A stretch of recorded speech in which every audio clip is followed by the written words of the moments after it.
Kwanza kikiwa kinaanza uwanja wa Taifa Dar es Salaam, weka kwenye lango la timu ya Simba kule.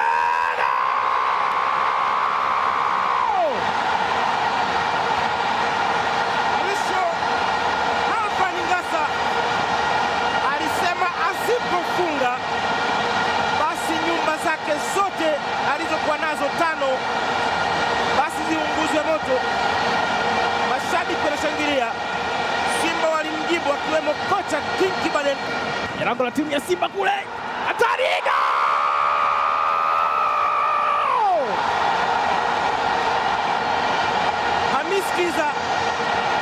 Hamisi Friday Kiza, Uganda wanamuita Diego,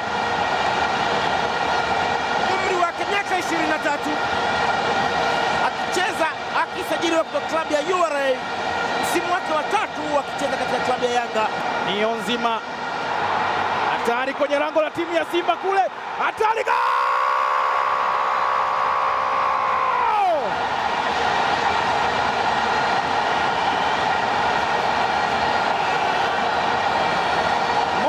Akikuandikia amekuandikia, Mungu akikupa anakupa.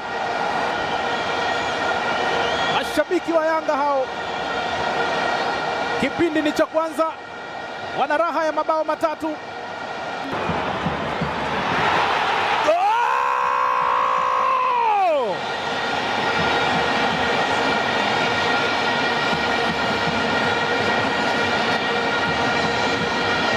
Anafunga goli lake la kwanza, mchezo wake wa kwanza wa tano wa jadi, anafanikiwa kufunga vile vile. Baada ya kuambiwa kwamba alicheza dakika 70 bila kutupia wavuni, sasa ametupia kwenye mchezo muhimu kabisa. Na Ramadhani Singano Messi, weka kwenye lango la timu ya Yanga kule, inagongwa kichwa.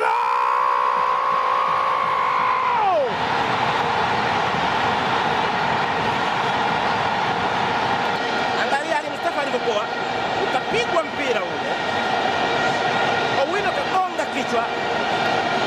Sasa kasaidia yale anayofanya na safu ya ushambuliaji. Ramadhan Singano, wanamuita Messi wenyewe, kapiga kama Messi, amelitendea haki hilo jina. Owino anagonga kichwa, amesimama Mbui Twite pembeni, anashindwa kumsaidia mlinda lango wake. Nahodha wa timu ya Simba huyo Masud Cholo kwenye lango la timu ya Yanga kule. Aliyefikiria pambano limeisha, basi ajue hakuwa sahihi. Tulisema wakati wa mapumziko yawezekana kurudi mchezoni, sasa yamekuwa 3 mpaka mapumziko.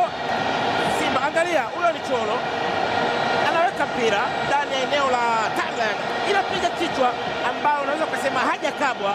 Gilbert Kaze ametoka Burundi, anacheza mchezo wake wa kwanza dhidi ya Yanga, anaingia na kupeleka mbele ya walinzi wawili, Nadia Rubu Karavaro na Kavu Mbagu.